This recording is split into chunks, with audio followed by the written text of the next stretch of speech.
अस्सलामुअलैकुम रहमतुल्लाहि वबरकातुहू my YouTube friends, welcome back to my channel. Hope कि आप लोग बिल्कुल ठीक ठाक है और आप सबकी दुआ से अल्हम्दुलिल्लाह मैं भी ठीक हूँ। और अल्लाह पाक से यही दुआ है कि आप लोग हमेशा सही सलामत रहे, खुश रहे अपने अपने घरों में अपनी फैमिली के साथ। आमीन सुम्मा आमीन।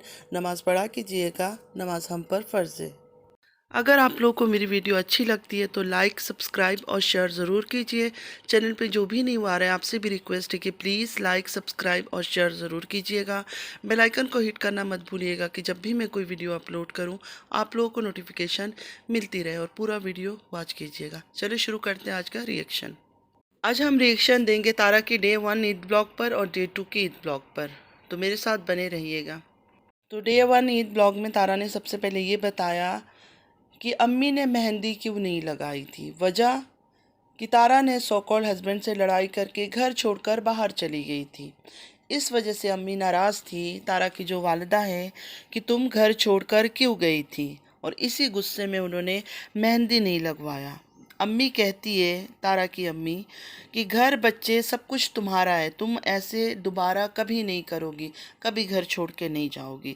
वैसे एक बात मेरी समझ नहीं आई, घर से बाहर कहाँ गई थी, रोड पे वॉक कर रही थी और साथ बेटा भी निकला हुआ था, तो मुझे नहीं लगता कि घर छोड़ के जाना इसको कहते हैं। हाँ, तारा ने टाइटल लगाया होगा कि लोग देखें, क्लिक बिट जो थंबनेल होती है वो तारा को अच्छी तरह से पता है कैसे बनाना है, तो इस वजह से वो बात थी। तो अम्मी का नाराज़ होने का इतना क्या बात था, मुझे समझ नहीं आया। और व्यूअर्स भी बहुत परेशान हो रहे थे, वो बात भी मेरी समझ नहीं आई। कई बार हम दिल ख़राब होता है या घर में कोई टेंशन होती है, सफोकेशन होती है, तो थोड़ा घर से हम निकल जाते हैं कि चलो थोड़ा बाहर वॉक कर लेंगे, वॉक करके वापस आ जाएंगे। और कहाँ जाना है हमने। तारा ने इस बात का इतना बड़ा इशू बना लिया कि घर में वालिदा ने मेहंदी तक नहीं लगाई, हालांकि पूरे घर ने लगाया, पूरे घर ने लगाया। बाबर दिलबर की वाइफ आई, अलिशबा लोग आए, सब ने मेहंदी लगा ली, सिर्फ अम्मी बच गई। तारा ने भी लगा लिया। सोचने वाली बात है, अगर हस्बैंड से इतनी बड़ी कोई लड़ाई हो गई थी कि तारा ने घर छोड़ने का फैसला कर लिया, सड़क पे निकल गई, लेकिन मेहंदी तो तारा ने खूब जम के लगाया। मेहंदी लगाना तो तारा नहीं भूली, सिर्फ वो अलग रह गई। उनके सर में सच में ही शायद दर्द था, इसलिए उन्होंने रात को मेहंदी नहीं लगाया था। लेकिन तारा ने उस चीज़ को भी कंटेंट बना लिया कि मैं चली गई थी बाहर, इस वजह से वालिदा ने मेहंदी नहीं लगाया।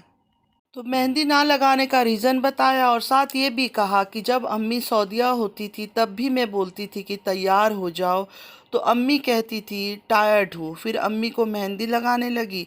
अम्मी ने भी हर बात पे हाँ हाँ किया कि हाँ, अलिशबा की शादी पर लगाया था मैंने मेहंदी और आज लगा रही हूँ। उसके बाद तारा ने कहा जल्दी वाला मेकअप कर लेते हैं।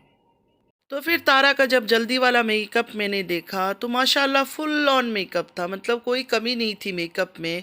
तो तारा से ये कहूँगी कि पूरा का पूरा तो मेकअप आपने किया हुआ था, तो जल्दी वाला मेकअप क्या है। पूरा मेकअप आपने किया हुआ था, तो कोई बात नहीं, ईद का दिन है, हर कोई बनना संवरना चाहता है, इसमें कोई बुरी बात तो नहीं है। उसके बाद बस थोड़ा सा हंसी मजाक, ईदी लेना देना बाबर दिलबर लोगों के साथ, बच्चों के साथ, जो नॉर्मल चीज़ें ईद के दिन होती है। अच्छा लगा मुझे, सच बोलूँ तो ईद का ब्लॉग मुझे अच्छा लगा। कुछ ज़्यादा शो ऑफ नहीं था, कुछ नहीं था, नॉर्मल था। उसके बाद तारा का ये कहना था कि रेड चूड़ियाँ सिर्फ़ और सिर्फ वो अपने हस्बैंड के लिए पहनती क्योंकि उनको रेड चूड़ियाँ बहुत ज़्यादा पसंद है। चली गई ट्रेन स्टेशन में, वहाँ से आते हुए तारा के सो-कॉल्ड हस्बैंड ने काफ़ी तारीफ़ की है तारा के हाथों की, बैंगल्स की, चूड़ियों की, ये सब। फिर तारा ने कहा मैंने पूछा तब आप तारीफ़ कर रहे हो। तो तारा के सो-कॉल्ड हस्बैंड ने कहा कि अभी मैं फ्री हुआ हूँ इसलिए मैं तारीफ़ कर रहा हूँ। उसके बाद दिखाया कि घर में आके कौसर को ईद मुबारक दी है, तो कौसर ने इतनी अजीब शक्ल बनाई हुई थी, जिसे पता नहीं क्या समझ नहीं आता है उसको ऐसे स्क्रिप्ट क्यों लिख के देते हैं। अगर उसको रखना नहीं था ईद के दिन भी तो भेज देते, अब्बू के साथ रवाना कर देते, बात ख़त्म थी। लेकिन नहीं, इन्होंने रखना है क्योंकि लोगों को दिखाना है कि कौसर का एटीट्यूड देखो, कौसर की शक्ल देखो, ईद के दिन भी ख़राब है। बाकी सब कुछ अच्छा था, बस कौसर का ये सीन मुझे समझ नहीं आया कि अगर ईद के दिन गई ही नहीं थी तो ईद के दिन तो कम से कम स्माइल दे देती। नहीं, ईद के दिन भी शक्ल पर उसका 12 बजा हुआ था। अच्छा, इन लोगों का पूरा प्लानिंग था कौसर को भी साथ भेजना है विलेज, साजिद भाई के वालिद के साथ। जाहिद भाई ने भी ये बात कहा था कि वो कौसर अगर नहीं रहना चाहती है, उनका नहीं दिल लगता है, तो वापस हमारे अब्बू के साथ आ जाएगी।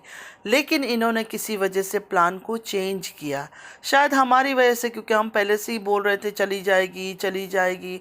तो इन्होंने ये दिखाना कि देखो हम तो रख रहे हैं। और ईद के दिन ही आप देखें कौसर की शक्ल, कैसे शक्ल पर उसका 12 बजा हुआ था। तो अब धीरे धीरे कौसर का ये सब चीज़ें दिखाएंगे, 2-4 दिन, 5 दिन या 1 हफ्ता, ज़्यादा ज़्यादा 10 दिन, ये सब कर कुरा के फिर ये भेज देंगे कौसर को विलेज अपने हस्बैंड के साथ, मतलब अरशद और उनका जो कौसर का जो एडॉप्टेड बेटा है उसके साथ, क्योंकि वो लोग भी आए हुए हैं।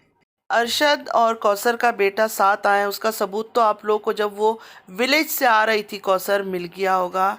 जब साजिद भाई अपने भाई से बात कर रहे थे, शाहिद भाई से, उस टाइम पर कौसर पीछे से किसी और के साथ इशारों इशारों में हंस रही थी और बातें कर रही थी। उस टाइम पे उसका हस्बैंड और उसका बेटा साथ थे, उनके साथ वो हंस बोल रही थी। हाँ, इतना कहूँगी कि बच्चे बहुत प्यारे लग रहे थे। प्यारे तो सब लग रहे थे, कोई भी बुरा नहीं लग रहा था।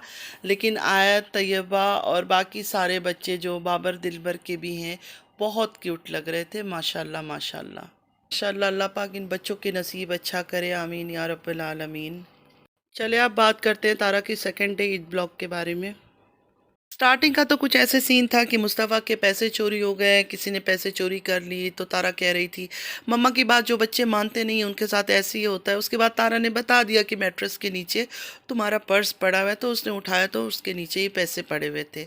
फिर तारा और कौसर रेडी हो गए कि अपने हस्बैंड से हमने ईदी लेना है। तो तारा ने ईदी मांगा तो उनके सो कॉल्ड हस्बैंड ने 500 रुपया दिया।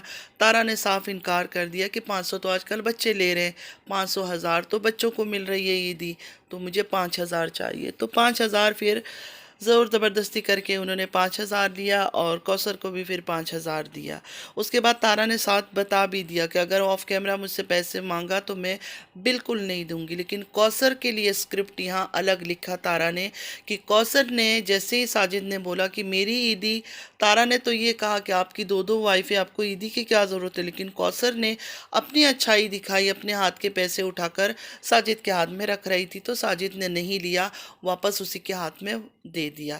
साथ आंटी ने ये कहा कि अगर इसने पैसे लिया तो मैं यूट्यूब को बता दूंगी, मतलब यूट्यूब फैमिली को बता दूंगी कि साजिद ने ईदी वापस ले लिया है। फिर आंटी ने अपनी बेटी तारा प्यारी को एक चीज़ और समझाया कि ये पैसा जो है ना संभाल के रखना, कि ये पैसा संभाल के रखना, पैसे बढ़ता रहेगा।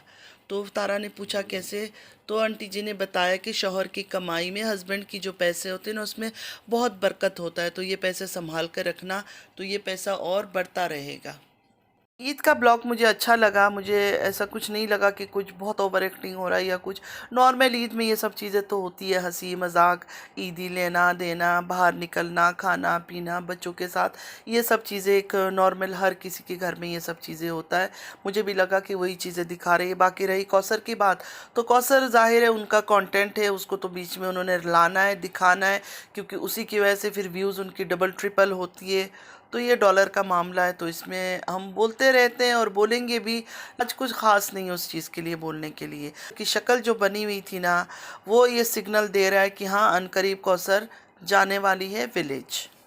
आज मैंने बस तारा और तारा के हस्बैंड का ईद ब्लॉग्स देखा, आपके साथ शेयर किया। जो ये बाकी मुझे कुछ ऐसा दिखा नहीं ईद के ब्लॉग्स में कि एक्स्ट्रा में कुछ बात करूं। अगर कोई ऐसी वैसी बात है तो ज़रूर आप लोग मुझे कमेंट में बताइएगा, फिर मैं उसके ऊपर भी बात करूंगी। रही सलमा की बात, सलमा का ब्लॉग मैंने देखा नहीं है, अभी देखूंगी, उस पर भी मैं रिएक्शन दूंगी, क्या चीज़ मुझे अच्छा लगा, क्या चीज़ मुझे बुरा लगा।